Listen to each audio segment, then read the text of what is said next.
श्रीगुरुभ्यो नमः। वागीशाद्या सुमनसः सर्वार्थानामुपक्रमे यं नत्वा कृतकृत्याः स्युः तं नमामि गजाननं। गुरुर्ब्रह्मा गुरुर्विष्णुः गुरुर्देवो महेश्वरः गुरुः साक्षात् परं ब्रह्म तस्मै श्रीगुरवे नमः. முதல் அத்தியாயத்துல 7வது ஸ்லோகம். ततस्वरूपमायातः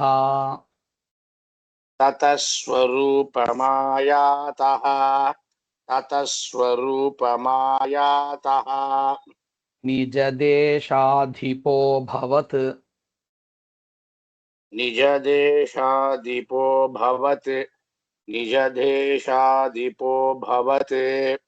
आक्रान्तः स महाभागः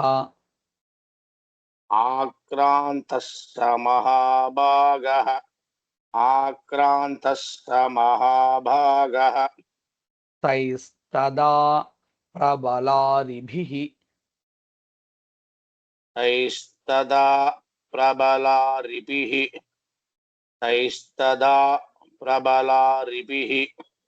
ततः स्वपुरमायातः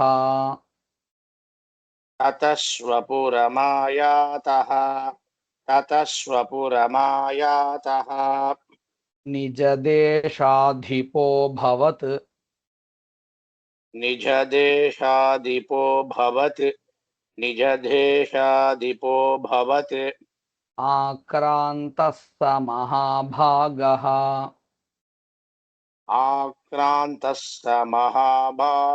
आक्रान्तः स महाभागः तैस्तदा प्रबलारिभिः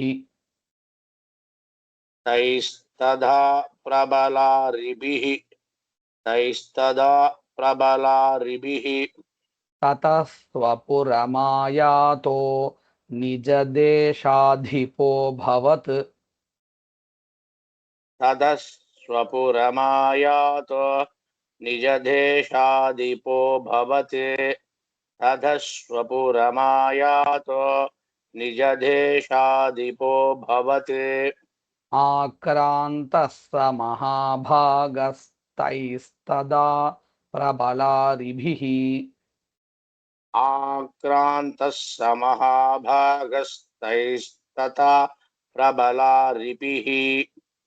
आक्रान्तः स महाभागस्तैस्तदा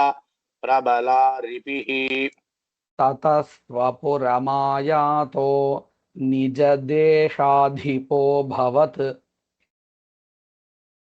स्वपुरमायातो निजदेशाधिपोऽभवत् ततः ரெண்டுமே தகாரம். ततः स्वपु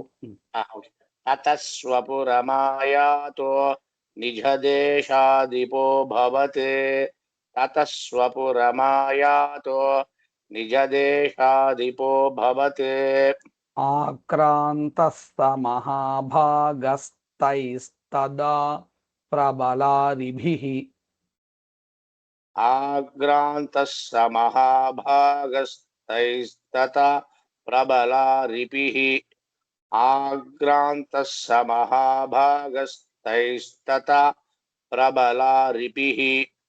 ततः स्वपुरमायातो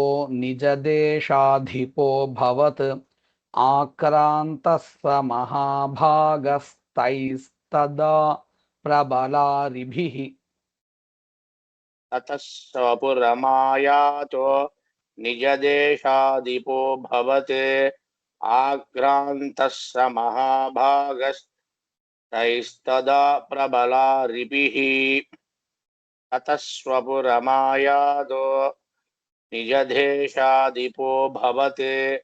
आक्रान्तः स महाभागस्तैस्तदा प्रबलारिभिः अमात्यैर्बलिभिर्दुष्टैः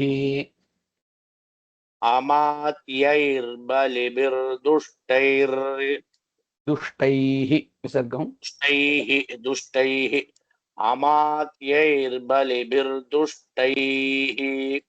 दुर्बलस्य दुरात्मभिः दुर्बलस्य दुरात्मभिः दुर्बलस्य दुरात्मभिः कोशो बलं चापहृतम् कोशो बलं चापहृतम् कोशो बलं चापहृतम् तत्रापि स्वपुरे ततः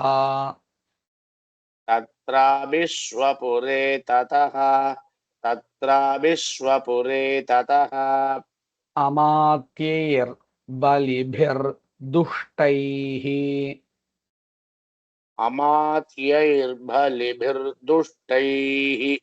अमात्यैर्बलिभिर्दुष्टैः दुर्बलस्य दुरात्मभिः दुर्बलस्य दुरात्मभिः कोशो बलं चापहृतम्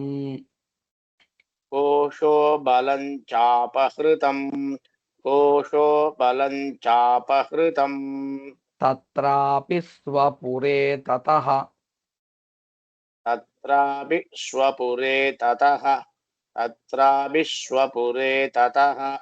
अमात्यैर्बलिभिर्दुष्टैर्दुर्बलस्य दुरात्मभिः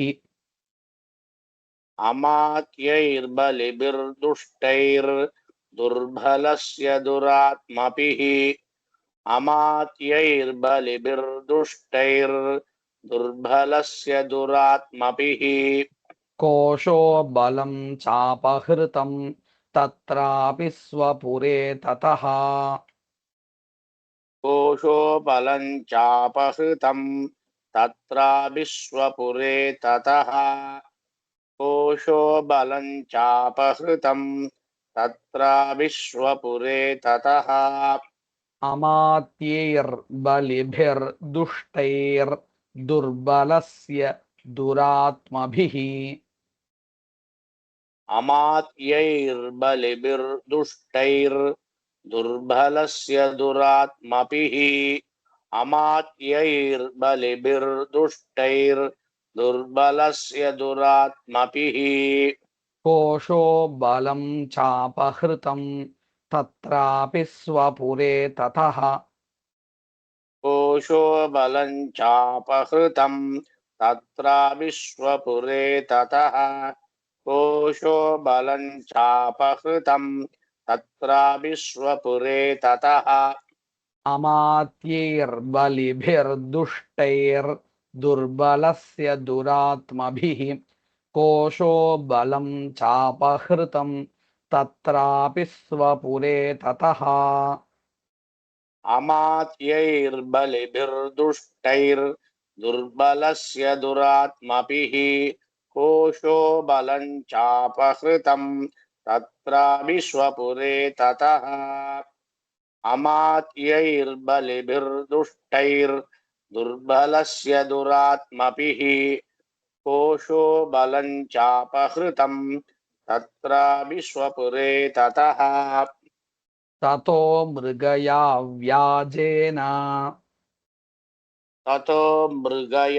व्याजेन ततो मृगया व्याजेन हृतस्वाम्यः स भूपतिः ऋतस्वाम्यस्य स भूपतिः இல்ல हृतस्वाम्यः स भूपतिः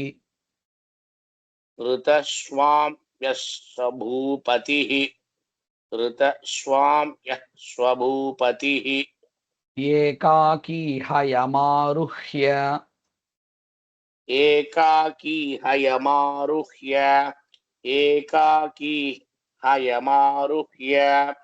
जगाम गहनं वनम्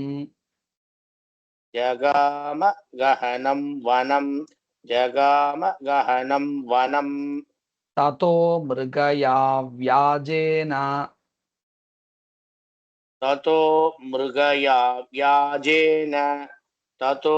मृगया व्याजेन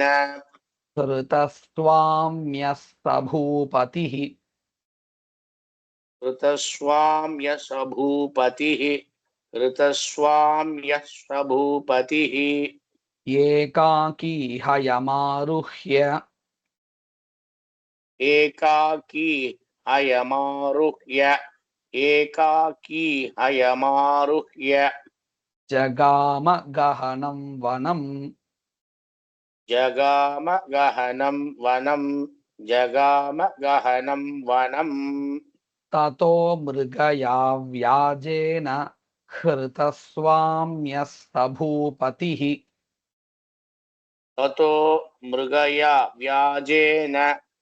ऋतस्वाम्यः स भूपतिः ततो मृगया व्याजेन ऋतस्वाम्यः स भूपतिः एकाकी हयमारुह्य जगाम गहनं वनम् एकाकी हयमारुह्य जगाम गहनं वनम् एकाकी हयमारुह्य जगाम गहनं वनम् ततो मृगया व्याजेन हृतस्वाम्यः स भूपतिः ततो मृगया व्याजेन ऋतस्वाम्यः स भूपतिः ततो मृगया व्याजेन ऋतस्वाम्यः स भूपतिः एकाकी हयमारुह्य जगाम गहनं वनम् एकाकी हयमारुह्य जगाम गहनं वनम् एकाकी हयमारुह्य जगाम गहनं वनम् ततो मृगया व्याजेन हृतस्वाम्यः स भूपतिः एकाकी हयमारुह्य जगाम गहनं वनम् ततो मृगया व्याजेन ऋतस्वाम्यः स भूपतिः एकाकी हयमारुह्य जगाम गहनं वनम् ततो मृगया व्याजेन ऋतस्वाम्यः स भूपतिः एकाकी हयमारुह्य जगाम गहनं वनम् सतत्राश्रममद्राक्षीत्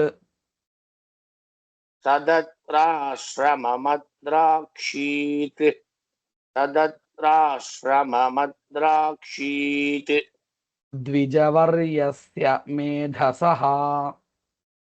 द्विजवर्यस्य मेधसः द्विजवर्यस्य मेधसः प्रशान्तश्वापदाकीर्णम्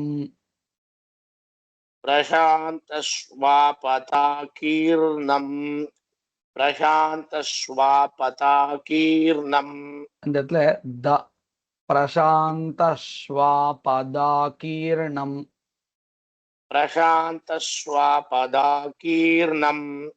प्रशान्तश्वापदाकीर्णम् मुनिशिष्योपशोभितम्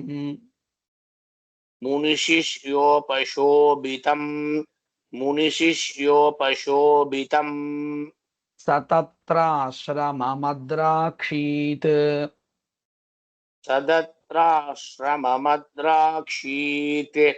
सदत्राश्रममद्राक्षीत् द्विजवर्यस्य मेधसः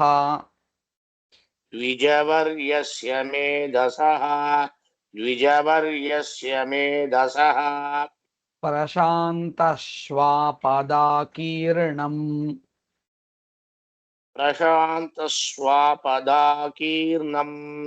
प्रशान्तश्वापदाकीर्णम् मुनिशिष्योपशोभितम् मुनिशिष्योपशोभितम् सतत्राश्रममद्राक्षीद्विजवर्यस्य मेधसः तदत्राश्रममद्राक्षीत् द्विजवर्यस्य मेधसः तदत्राश्रममद्राक्षीत् द्विजवर्यस्य मेधसः प्रशान्तश्वापदाकीर्णम् मुनिशिष्योपशोभितम् प्रशान्तस्वापदाकीर्णम् मुनिशिष्योपशोभितम् प्रशान्तस्वापदाकीर्णम् मुनिशिष्योपशोभितम् सतत्राश्रममद्राक्षी द्विजवर्यस्य मेधसः तदत्राश्रममद्राक्षीत् द्विजवर्यस्य मेधसः तदत्राश्रममद्राक्षीत् द्विजवर्यस्य मेधसः प्रशान्तश्वापदाकीर्णम् मुनिशिष्योपशोभितम् प्रशान्तश्वापदाकीर्णम् मुनिशिष्योपशोभितम् प्रशान्तश्वापदाकीर्णम् मुनिशिष्योपशोभितम् सतत्राश्रममद्राक्षी द्विजवर्यस्य मेधसः प्रशान्तश्वापदाकीर्णम् मुनिशिष्योपशोभितम् तदत्राश्रममद्राक्षीत् द्विजवर्यस्य मेधसः प्रशान्तस्वापदाकीर्णम् मुनिशिष्योपशोभितम् तदत्राश्रममद्राक्षीत् द्विजवर्यस्य मेधसः प्रशान्तस्वापदाकीर्णम् मुनिशिष्योपशोभितम् तस्थौ कञ्चित् सकालं च तस्थौ कञ्चित् सकालं च तस्थौ कञ्चित् सकालं च मुनिना तेन सत्कृतः मुनिना तेन सत्कृतः मुनिना तेन सत्कृतः इतश्चेतश्च विचरन् इतश्चेतश्च विचरन् इतश्चेतश्च विचरन् तस्मिन् मुनिवराश्रमे तस्मिन् मुनिवराश्रमे तस्मिन् मुनिवराश्रमे तस्थौ कञ्चित् सकालं च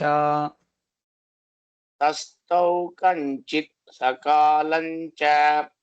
तस्थौ कञ्चित् सकालं च मुनिना तेन सत्कृतः मुनिना तेन सत्कृतः मुनिना तेन सत्कृतः इतश्चेतश्च विचरन् इतश्चेतश्च विचरन् इतश्चेतश्च विचरन् तस्मिन् मुनिवराश्रमे तस्मिन् मुनिवराश्रमे तस्मिन् मुनिवराश्रमे तस्थौ कञ्चित् सकालं च मुनिना तेन सत्कृतः तस्थौ कञ्चित् सकालं च मुनिना तेन सत्कृतः तस्थौ कञ्चित् सकालं च मुनिना तेन सत्कृतः इतश्चेतश्च विचरंस्तस्मिन् मुनिवराश्रमे इतश्चेतश्च विचरंस्तस्मिन् मुनिवराश्रमे इतश्चेतश्च विचरंस्तस्मिन् मुनिवराश्रमे तस्थौ कञ्चित् सकालं च मुनिना तेन सत्कृतः तस्थौ कञ्चित् सकालं च मुनिना तेन सत्कृतः तस्थौ कञ्चित् सकालं च मुनिना तेन सत्कृतः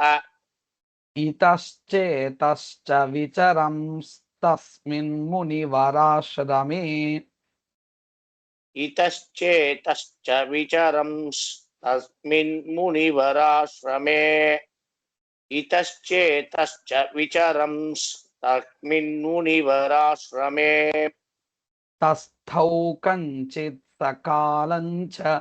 मुनिना तेन सत्कृतः इतश्चेतश्च विचरंस्तस्मिन् तस्मिन् मुनिवराश्रमे तस्थौ कञ्चित् सकालं च मुनिना तेन सत्कृतः इतश्चेतश्च तस्मिन् मुनिवराश्रमे तस्थौ किञ्चित् सकालं च मुनिना तेन सत्कृतः इतश्चेतश्च तस्मिन् मुनिवराश्रमे सोचिन्तयत् तदा तत्र शोचिन्तयत् तदा तत्र ममत्वाकृष्टमानसः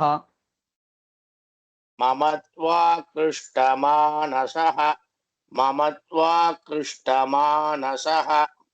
ஸ்லோகமே இவ்வளவுதாங்கிறதுனால மறுபடியும் நான் இதை சொல்றேன். சோசிந்தயத் ததா தத்ர शोचिन्तयत् तदा तत्र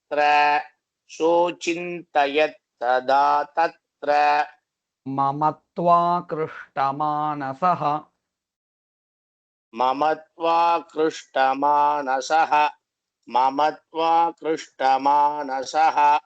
सोचिन्तयत् तदा तत्र ममत्वाकृष्टमानसः शोचिन्तयत् तदा तत्र ममत्वाकृष्टमानसः शोचिन्तयत् तदा तत्र ममत्वाकृष्टमानसः सोचिन्तयत् तदा तत्र ममत्वाकृष्टमानसः शोचिन्तयत् तदा तत्र ममत्वाकृष्टमानसः शोचिन्तयत् तदा तत्र ममत्वाकृष्टमानसः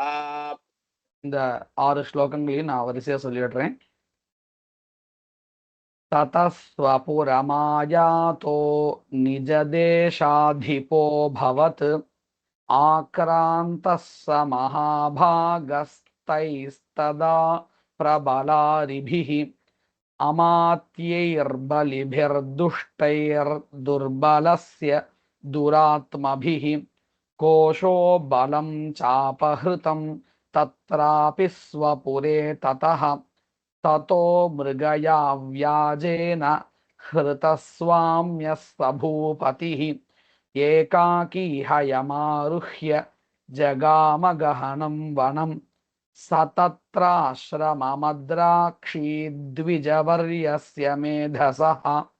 प्रशान्तश्वापदाकीर्णं मुनिशिष्योपशोभितं तस्थौ कञ्चित् सकालं च मुनिना तेन सत्कृतः इतश्चेतश्च विचरंस्तस्मिन् मुनिवराश्रमे